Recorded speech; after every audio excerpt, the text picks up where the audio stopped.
Kalau kalian fans Arsenal sejati, wajib untuk subscribe channel ini dulu ya, agar tak ketinggalan kabar Arsenal terbaru dari kami. Terima kasih. Arsenal harus datangkan Victor Osimhen, ini alasan dan statistik lengkapnya. Arsenal kembali dikaitkan dengan Victor Osimhen, penyerang tajam milik Napoli yang kini kabarnya bisa didapat dengan harga lebih terjangkau. The Gunners sedang mencari sosok striker murni yang bisa mencetak gol secara konsisten, dan statistik Osimhen baik di klub maupun tim nasional menunjukkan ia bisa jadi jawaban tepat. Musim 2024/25, Osimhen tampil luar biasa bersama Napoli dan Galatasaray saat dipinjamkan 37 gol dan 7 assist dari 41 laga. Di Super League, ia cetak 25 gol dari 29 laga dan bawa Galatasaray juara. Di Europa League, ia menambah 6 gol dari 7 laga. Sebelumnya di musim 2023/24 bersama Napoli, ia juga menjadi top skor klub dengan 17 gol. Sebagai penyerang modern, Osimhen punya kecepatan, kekuatan fisik, duel udara tangguh, dan mental juara. Di level internasional, ia telah mencetak 21 gol dari 35 penampilan bersama Nigeria. Bahkan jadi top skor kualifikasi Piala Afrika 2023 dan tampil konsisten di kualifikasi Piala Dunia 2026. Harga Osimhen kini turun dari 109 juta menjadi sekitar 64 juta, sebuah peluang besar untuk Arsenal. Jika ingin bersaing di level tertinggi musim depan, Osimhen harus masuk radar utama.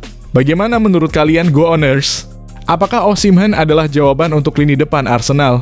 Tulis pendapatmu di kolom komentar. Begini alasan mengapa Arsenal bisa mendatangkan Jonathan Tah dari Bayern Munich.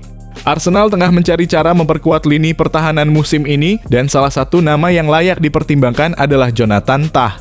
Meski baru bergabung dengan Bayern Munich pada musim panas 2025, karakter dan kualitas Tah dianggap sangat pas untuk kebutuhan The Gunners saat ini.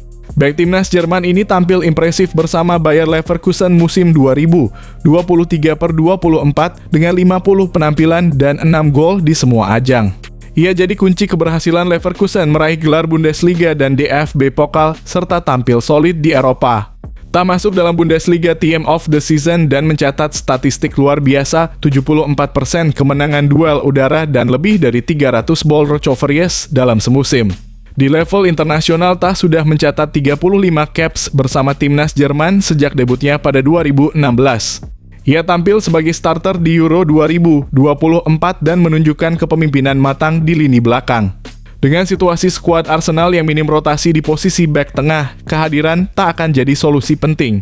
Meskipun baru pindah ke Bayern, persaingan di sana bisa membuka celah untuk transfer.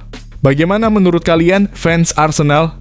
Apakah Jonathan Tah layak jadi target utama untuk lini belakang kita musim ini? Berikan opinimu di kolom komentar. Arsenal wajib datangkan Joshua Kimmich dari Bayern Munich, analisis dan statistik. Arsenal dikabarkan serius mengincar Joshua Kimmich, gelandang serba bisa Bayern Munich yang kontraknya akan habis pada akhir musim 2025. Dengan negosiasi kontrak yang mandek, Kimmich bisa tersedia secara gratis, sebuah peluang besar yang tak boleh dilewatkan. Musim 2024/25, Kimmich tampil dominan, 383 operan sukses (akurasi 92,9% dan 3.933 sentuhan bola, rekor tertinggi dalam sejarah Bundesliga. Ia juga jadi pemain dengan operan terbanyak ke area final third musim itu. Dalam 23 laga, ia menyumbang 6 assist, 2,58 key passes, dan 10,8 progressive passes per 90 menit. Tak hanya kreatif, Kimmich juga disiplin secara defensif dengan 1,69 tackle dan 0,71 intercept per laga. Bersama Bayern, Kimmich mencatat 427 penampilan, 43 gol, 114 assist, dan 20 trofi termasuk 8 gelar Bundesliga dan 1 Liga Champions. Di timnas Jerman, ia sudah meraih 97 caps dan mencapai 100 caps pada Juni 2025 dengan sebuah assist penting lawan Portugal. Arsenal butuh pengganti Jorginho dan Partey. Kimmich adalah jawaban sempurna, matang, berpengalaman, dan cocok untuk gaya Arteta yang menekankan penguasaan bola serta transisi cepat. Bagaimana menurut kalian, Go Owners? Haruskah Arsenal mengamankan Kimmich sebelum klub lain bergerak lebih cepat? Tulis pendapatmu di kolom komentar. Arsenal bisa coba datangkan James Rodriguez dari Rayo Vallecano untuk menambah kekuatan playmaker. Arsenal dikabarkan mengamati James Rodriguez, playmaker veteran yang sempat membela Rayo Vallecano musim 2024/25. Meski kariernya di klub tak berjalan mulus, performa luar biasa James di level internasional, khususnya Copa Amrica 2024 menunjukkan bahwa ia masih punya kualitas top. James mencatat 6 assist dan 20 peluang tercipta di Copa Amrica, rekor tertinggi sejak 2011. Ia dinobatkan sebagai pemain terbaik turnamen, menjadi motor utama Kolombia hingga final. Meski hanya tampil 6 kali di La Liga musim lalu, kontribusinya bersama timnas tetap konsisten, 116 caps, 29 gol, dan 38 assist menjadikannya playmaker paling berpengaruh dalam sejarah Kolombia. Arsenal kini butuh kreativitas ekstra di lini tengah menyusul menurunnya peran Jorginho dan Partey. James menawarkan pengalaman, visi luar biasa, serta kemampuan eksekusi bola mati yang bisa mengubah jalannya pertandingan. Meski karier klubnya pasang surut, kualitas dan pengaruh James di level internasional tak bisa diabaikan. Ia bisa jadi mentor hebat dan sumber kreativitas baru untuk The Gunners. Bagaimana menurut kalian, Go Owners? Apakah James Rodriguez layak jadi opsi kreatif Arsenal musim ini? Tinggalkan pendapat kalian di kolom komentar. Selain Randal Kolo Muani, Manchester United juga mengincar Senne Lammens. Manchester United tak berhenti berusaha perkuat skuad mereka setelah sukses merekrut Matheus Cunha dan Bryan Mbeumo. Kini fokus utama adalah mencari penyerang tengah baru dan kiper berkualitas. Di posisi kiper, Man United butuh sosok kompetitif menggantikan Andre Onana yang cedera hingga Agustus dan performanya kurang memuaskan 2 musim terakhir. Setelah dikaitkan dengan Emiliano Martinez, kini mereka mengincar Senne Lammens, kiper muda Royal Antwerp berusia 23 tahun. Fabrizio Romano mengungkap bahwa Man United sudah melakukan kontak awal untuk Lammens yang jadi kandidat utama jika klub benar-benar ingin datangkan penjaga gawang baru. Sementara di lini depan, setelah merekrut Cunha dan Mbeumo, Man United masih butuh striker tengah. Rasmus Højlund tampil mengecewakan dan Joshua Zirkzee lebih cocok sebagai penyerang kedua. Nama baru muncul, Randal Kolo Muani yang sedang dalam situasi tak menentu di Juventus.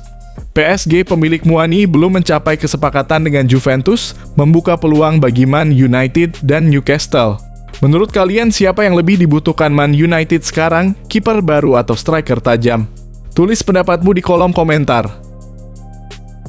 Chelsea pinjamkan Mamadou Sarr ke Strasbourg, siap asah bakat di Liga 1. Chelsea resmi meminjamkan bek muda berbakat Mamadou Sarr ke Strasbourg untuk musim 2025/26. Pemain berusia 19 tahun ini baru saja direkrut dari Strasbourg musim panas ini seharga 1 juta dan sempat debut untuk The Blues di Piala Dunia antar klub, masuk sebagai pengganti saat menang 3-0 atas Esperance de Tunis. Meski mengikat kontrak 8 tahun dengan Chelsea, Sarr kini kembali ke Stade de la Mainau untuk mendapat menit bermain reguler. Sebelumnya, ia tampil solid di bawah arahan Liam Rowe Senior dengan 27 laga sebagai starter di Liga 1 dan membantu Strasbourg finish di posisi ke-7 musim lalu. Menurut Fabrizio Romano, peminjaman ini murni tanpa opsi pembelian dan Sarr diproyeksikan sebagai pilar utama Strasbourg musim ini sebelum kembali ke London. Chelsea memang rutin merekrut talenta Liga 1 seperti Badiashile dan Disasi. Namun, keduanya belum tampil konsisten. Kini masa depan Disasi masih abu-abu sementara Badiashile bersaing ketat dengan Fofana, Chilwell, dan lainnya. Bagaimana menurut kalian fans The Blues? Apakah Mamadou Sarr akan jadi bek masa depan Chelsea? Tulis pendapat kalian di kolom komentar.